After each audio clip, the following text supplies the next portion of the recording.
On today's episode, we're going to see if our 1992 Suzuki Carry mini truck can four-wheel with the big boys. To do that, we're going to put it to the test on the Alpine Loop in the San Juan Mountains of southern Colorado. Our route will take us over some of the most rugged and remote terrain in the country, and we'll only have the modifications that we did to the mini truck to keep us out of trouble.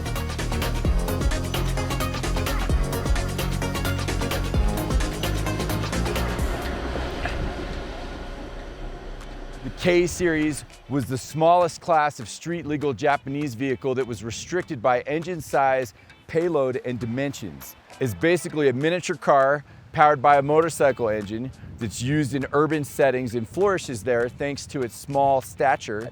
They make Kei vans, they make little Kei fire trucks and little Kei ambulances, which is hilarious. It was originally designed by Giorgetto Giugiaro. Similar to the A-class European vehicles, they were never federalized or legal for street use here, but thanks to the 25-year rule, now you can import them.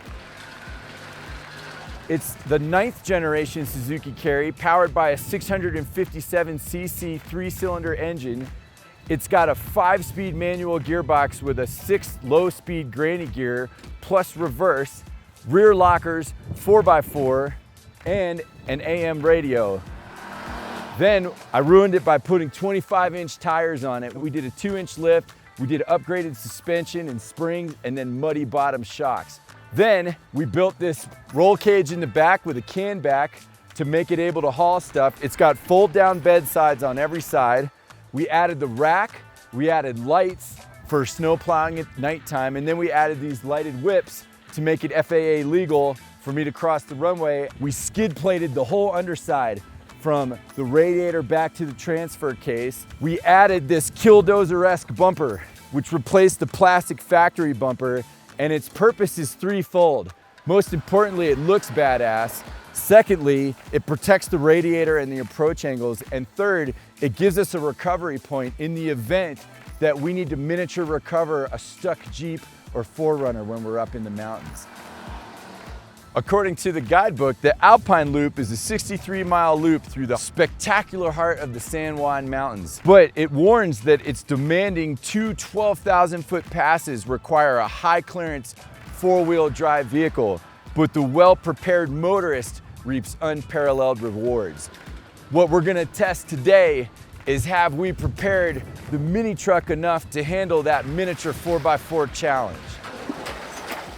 Our journey actually began in the northern Colorado town of Pittsburgh, where mobile mechanic Titus Larson pulled an all-nighter to get the mini truck ready for the mission. The rears. And the rears are locked too. Yeah, it is locked. Yeah, because they're turning the same way. I was handed a phone call basically where I was like, oh, can you bend metal? And then it got kind of tossed back in my lap that, oh, I should do the whole project. And so I banged it out. I got a front bumper kind of designed and thrown together, and then 2 major skid plates to cover pretty much everything underneath. And then you gave it a good once-over. We fixed the vacuum line. Totally. Found a couple grounds, found a couple loose bolts. It reminds me of like a side-by-side on steroids. No, this thing's cool. Yeah, I'm stoked. I can't wait to see it on the trail. Driving down from northern Colorado, we pulled into Lake City just before sunset. There was just enough daylight left to say hi to the locals.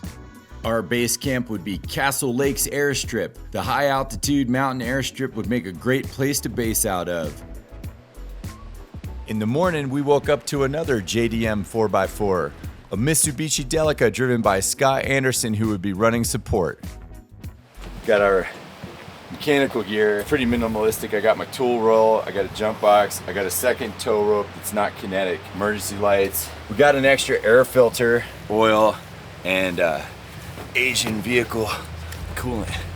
Nothing's gonna stop us today. Nothing's gonna stop us except for a trail we might not be able to negotiate, mechanics that should hold up between both vehicles, any number of overheating or cooling issues, maybe a little bit of weather, bears, rogue jeepers, people that don't accept us into their culture.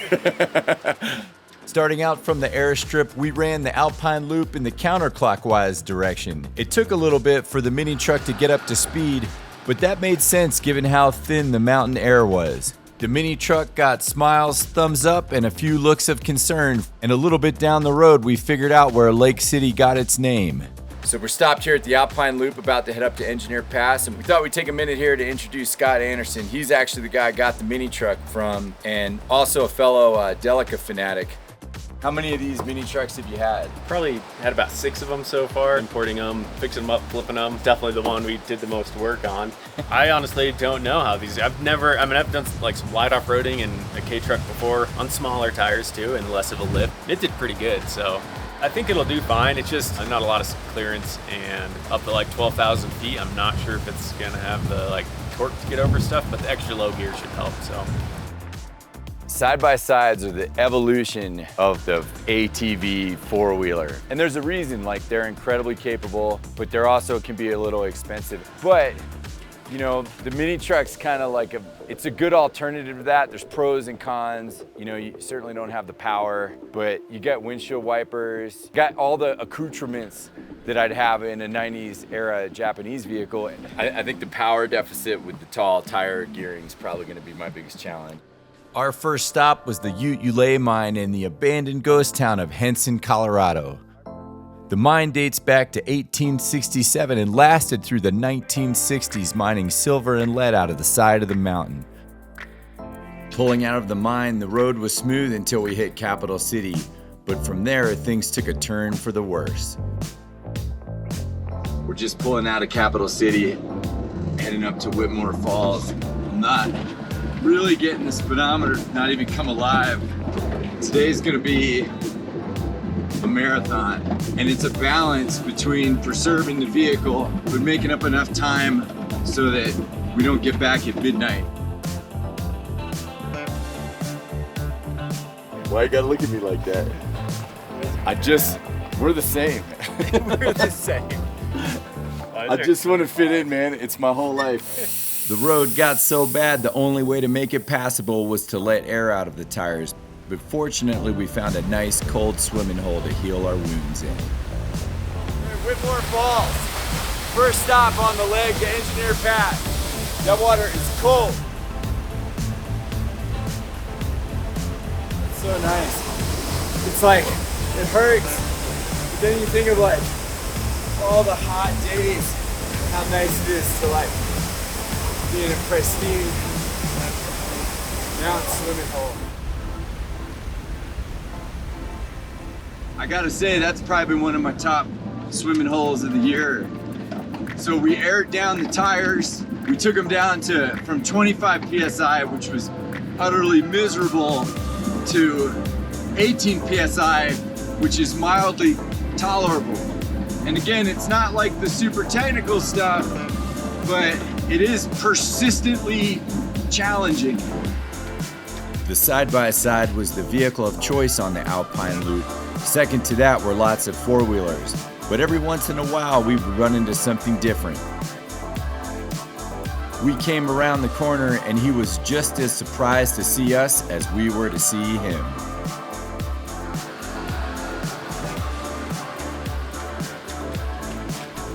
We're just breaking free of treeline. Oh baby, come on.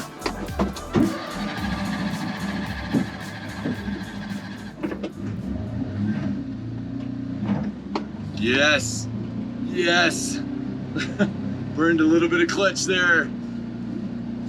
I think she's struggling a little with the altitude. As we climbed above 11,000 feet, the mini truck started struggling in the thin mountain air.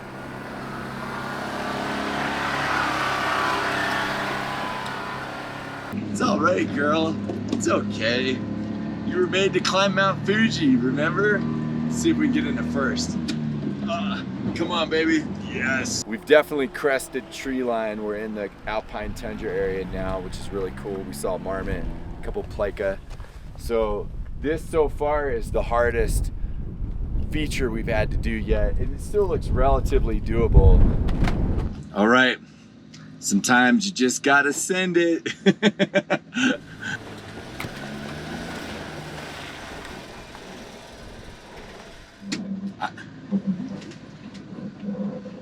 All right, there's the granny.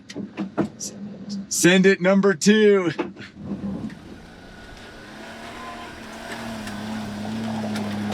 Yes, yes.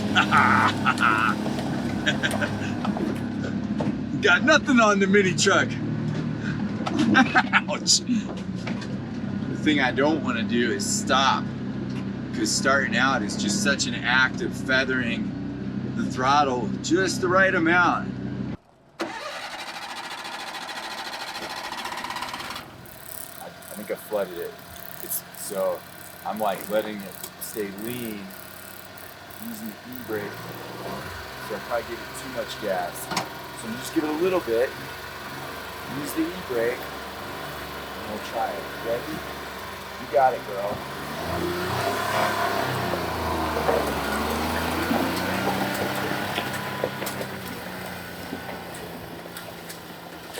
We're probably almost at 12,000 feet, and this thing's jetted for sea level. So it's totally flooding out. I have to be very gentle. It took a little bit of coaxing at times, but we finally made it to the top of Engineer Pass at 12,800 feet. The road was originally built in the late 1800s by Otto Mears. Mears was a California gold rush miner who settled in Colorado as a wheat farmer. Eventually, he would build some of Colorado's tallest roads and railroads. Top of the pass felt like we were on the top of the world, but we still had a long way to go. I flew over on Saturday morning and I saw these sheep from like 14,000 feet. But I was like, man, there's no way there's like sheep up here at 12,000 feet. And then we came around the pass and like here they are. And then these sheepdogs, that's the father, that's the mama. Such a wonderful life these dogs must have, getting to herd sheep. Coming down the backside of Engineer Pass, the road only got worse. But as our confidence in the mini truck grew, we became willing to take more chances. I would describe this drop-off as mildly consequential. It's steep, but at least it's grassy and therefore slightly soft.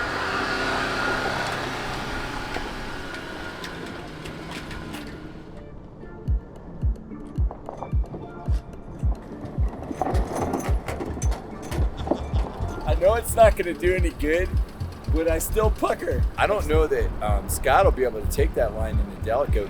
He should just kind of go down the center. Dropping the tire pressure made a dramatic difference in the ride quality. And we just went to like 18 PSI, but it's smooth like butter. It's 6:15, we got about an hour and 45 of daylight left. If we were gonna go to Ouray, we would take that down to the Engineer Pass trailhead, which we're not gonna do because that probably puts us home tomorrow sometime. So we're gonna continue through this saddle here and then climb back up to Cinnamon Pass. And I would say this part coming down was the most technical so far, which was really fun. The mini truck did great. Being small and nimble has actually been pretty versatile. It just makes me smile, and it makes everybody else who sees it smile. Outside of the abandoned ghost town of Animas Forks, we stopped for a moment of reflection about the mini truck. It's not better than the side-by-side. The side-by-sides, they just cut through this stuff like a hot knife through butter. But with that, I think you kind of lose some of the purpose of being here. It seems like when you start getting into the really chunky stuff, I can see the body moving around like a lot more than the Delica, but you can just take lines that I can't even think of. The granny gear has been nice. Brakes are probably a little bit soft, and that's probably on us for not bleeding them. Yeah, we should have probably done that. For kind of the basic checkup that it got in the year and a half I've abused it on the airport, it really hasn't given us any problems. I hope I don't eat those words. Feeling confident, we turned east and headed up the steepest part of the Alpine Loop, the arduous climb up to the top of Cinnamon Pass. We didn't know it at the time, but this would turn out to be the biggest challenge for the mini truck. 12,600 feet sucking wind on Cinnamon Pass. And we got here just in time to catch the sunset. And the last little bit actually was a little bit challenging. I had full throttle in the granny gear and we were going up this little step. And for a minute, it felt like we were gonna kind of stall out. And those little cylinders just kept on jamming and it got us to the top. So now the sun's going down. We're gonna finish the last third of our journey, which is gonna take us down Cinnamon Pass, back down into the canyon, and then hopefully into Lake City in time to grab a bite to eat.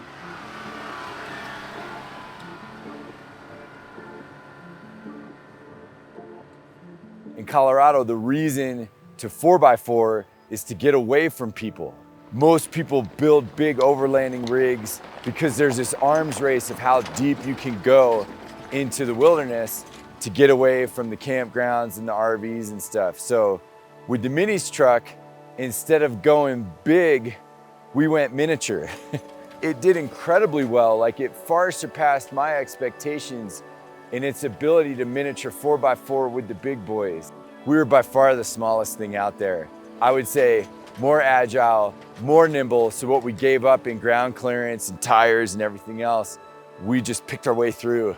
Yeah, it's true. If you think about it, like, this truck was basically designed to haul fish, maybe on some snowy roads or some dirt roads. Like, it certainly wasn't designed to cross the tallest mountains and alpine passes in the lower 48. But I mean, bang for the buck, it's hard to beat the mini truck.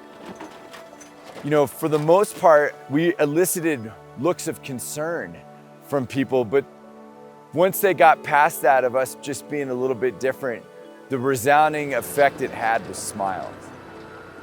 I really didn't fit in as a kid, like I didn't. That troubled me for a lot of my youth, but eventually I embraced that and really turned it into my strengths as an adult. And like, the mini truck doesn't fit in, just doesn't fit in. But without passing judgment, it did everything that was kind of asked by it. I connect to it emotionally on that level.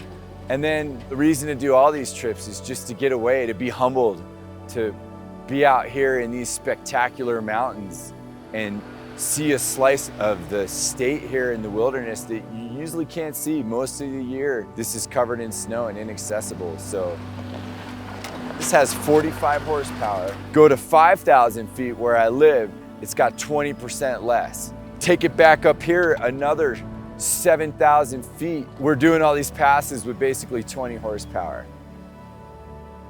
Those three little cylinders are just chopping away. And you know, the fact that it was a little bit slower, it gave us time, it afforded us time to take in the view and stop and jump in the waterfall and check out the mining caves and the ghost towns and the wildflowers. And it was awesome. We miniature 4x4'd some major passes, and I'm glad the mini truck answered the call. Mission accomplished. We had one more order of business to do before we left. A little runway maintenance for my good friend for letting me stay at his airstrip.